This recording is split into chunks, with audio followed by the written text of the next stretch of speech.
নমস্কার বন্ধুরা, আজকে একটা ঢ্যাঁড়স ভাজার রেসিপি নিয়ে এসেছি। এখানে আমি একটু ঢ্যাঁড়স নিয়েছি। ঢ্যাঁড়সটা ভালো করে ধুয়ে নিয়েছি। ধুয়ে দিয়ে ঢ্যাঁড়সটার দুদিকে কেটে নিয়ে ঢ্যাঁড়সের মাঝখানটা আমি ঠিক এইভাবে একটু চিড়ে নিয়েছি, যাতে সমস্ত মশলা এর ভেতরে ঢুকতে পারে।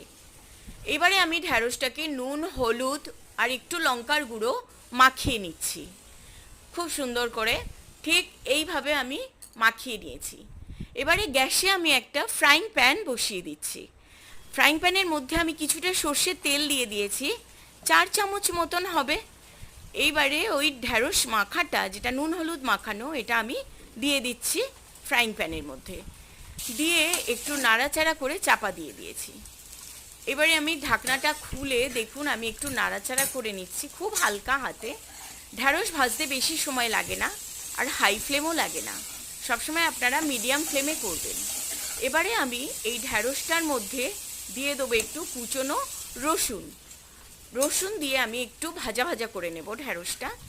ভালো করে ভেজে নিয়ে একটু ঢাকনা দিয়ে আবার খুলে দেব আমি।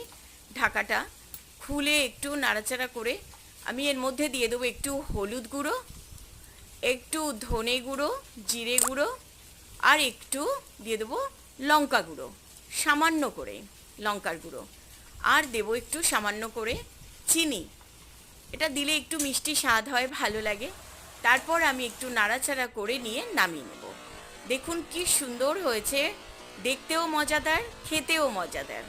তো আপনারা বানিয়ে খাবেন, লাইক, শেয়ার, কমেন্ট করবেন, সাবস্ক্রাইব করবেন, কেমন লেগেছে জানাবেন।